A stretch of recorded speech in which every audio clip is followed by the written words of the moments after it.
দেখো, তোমরা যারা গাড়ি চালানো শিখছো নতুন, তাদের জন্য আজকে গুরুত্বপূর্ণ একটা টিপস আলোচনা করব। আশা করি তোমাদের এটা কাজে দেবে। তো গাড়ি চালানো শিখতে গিয়ে ট্রায়ালের জন্য গাড়িটা বের করতে যাচ্ছ। তো যথারীতি তোমাকে ড্রাইভিং সিটে বসতে হবে, তারপরে গিয়ারটাকে চেক করতে হবে সেটা নিউট্রালে আছে না গিয়ারে পড়ে আছে। এবার গিয়ার তুমি যথারীতি চেক করলে, তোমার মনে হলো যে গাড়ি নিউট্রালে আছে, তখন তুমি চাবি অন করে গাড়িটা স্টার্ট করতে গেলে। এবার আসলে ওটা নিউট্রালে হয়নি, ওটা তোমার গিয়ারেই পড়ে আছে। এটা নতুনদের ক্ষেত্রে হয়, সেই জন্যই আজকে বলছি। তো এবার যদি নিউট্রালে না থাকে, যদি গিয়ারে পড়ে থাকে, তাহলে যদি গাড়ি স্টার্ট করো, তাহলে কি দাঁড়াবে? তিনটা ঘটনা তোমার সাথে ঘটবে, সেটাই আলোচনা করছি। নমস্কার, আমি দীপক, আর তোমরা দেখছো আখানগর টিভি। তো কি বিপত্তি, কি ঘটনা তোমার সাথে ঘটবে? এবার চাবিটা তুমি অন করলে, স্টার্ট, যেই স্টার্ট নিতে না নিতেই তোমার গাড়ি কিন্তু ভাগতে শুরু করবে, মানে একটা ঝটকা মারবে, নাম্বার ওয়ান। দ্বিতীয় নাম্বার, ওই ঝটকাতে গাড়ি 2-3 হাত, 4 হাতও যেতে পারে, গাড়ি কিন্তু আগাবে। এবং একই টাইমে, এটা 2 নাম্বার, একই টাইমে গাড়ি স্টার্ট বন্ধ হয়ে যাবে, গাড়িটা কিন্তু বন্ধ হয়ে যাবে। 3 নাম্বার গেল। এবার এই তিনটে ঘটনা তোমার সাথে ঘটে গেল, এর কারণে একটা বিপত্তিও কিন্তু আসতে পারে। সেটা দেখো, সেই বিপত্তিটা হলো, সেই গাড়ির সামনে কোনো কিছু থাকতে পারে, কোনো মানুষ কিংবা কোনো গাড়ি, যাই হোক কিছু একটা থাকতে পারে। ওই যে গাড়িটা ঝটকা মেরে 2-3 হাত এগুলো, তাতে কিন্তু একটা ধাক্কা মারবে এবং সামনে যে যাই কিছু থাকুক সেটা ক্ষতিগ্রস্ত হবে, তোমার গাড়িটাও কিন্তু ক্ষতিগ্রস্ত হতে পারে।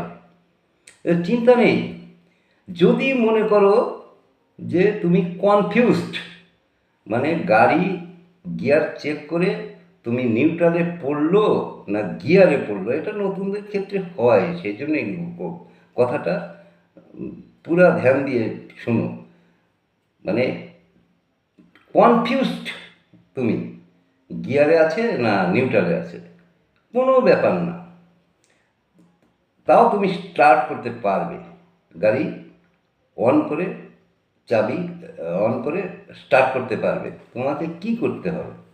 বাঁদিকে বা পায়ে থাকে ক্লাচ, সবারই জানা আছে। সেই ক্লাচটাকে প্রেস করতে হবে, পুরো দাবাতে হবে।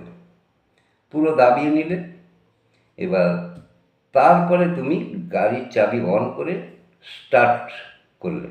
স্টার্ট করার পরে তুমি ধীরে ধীরে ক্লাচটা ছাড়তে শুরু করবে, ধীরে ধীরে। তখন কিন্তু গাড়ি এগুতে থাকবে। আর যদি কোনো গিয়ারে পড়ে থাকে, ফার্স্ট গিয়ার কিংবা সেকেন্ড গিয়ার, তাহলে কিন্তু ধীরে ধীরে ক্লাচ ছাড়াতে গাড়ি এগুতে থাকবে। স্বাভাবিক, যেটা তুমি গিয়ার পরে ফেলতে, স্টার্ট করার পরে সেটা আগেই পড়ে আছে। তো স্বাভাবিক, তুমি ধীরে ধীরে ক্লাচ ছাড়বে, গাড়িটা কিন্তু এগোতে থাকবে। এটা হচ্ছে ফার্স্ট গিয়ার আর সেকেন্ড গিয়ারের ব্যাপারে। এবার তার উপরে যদি থার্ড গিয়ার, ফোর্থ গিয়ার কিংবা তার উপরে গিয়ারে গাড়িটা পড়ে থাকে নিউট্রালে না থেকে, তাহলে কি হবে? এই দাঁড়িয়ে থাকা গাড়ি কিন্তু থার্ড গিয়ার, ফোর্থ গিয়ার, যত উপরের গিয়ারে যাবে গাড়ি টানতে পারবে না।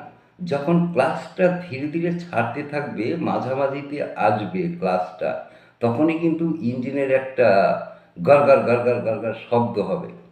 তখনই বুঝে যাবে গাড়ি গিয়ারে আছে, এবং ফার্স্ট গিয়ার এবং সেকেন্ড গিয়ারে না, আছে তৃতীয়, চতুর্থ, পঞ্চম, এরকম কোনো গিয়ারে আছে।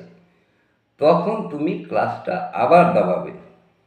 দাবানোর পরে তখন গিয়ারটা আবার চেক করে নিয়ে হয় নিউট্রালে দিবে, না 1 নম্বরে ফেলবে, মানে ফার্স্ট গিয়ারে ফেলে ধীরে ধীরে এগোতে থাকবে।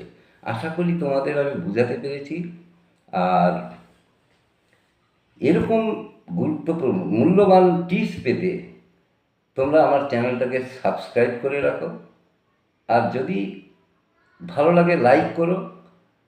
আর আমি প্রতিদিন রাত্রি 8টার পরে এবং 8টা সাড়ে 8টার মাঝামাঝিতে আমি ভিডিও ছাড়ি। আবার কাল দেখা হবে। ততক্ষণে তোমরা ভালো থেকো, সুস্থ থেকো। জয় হিন্দ।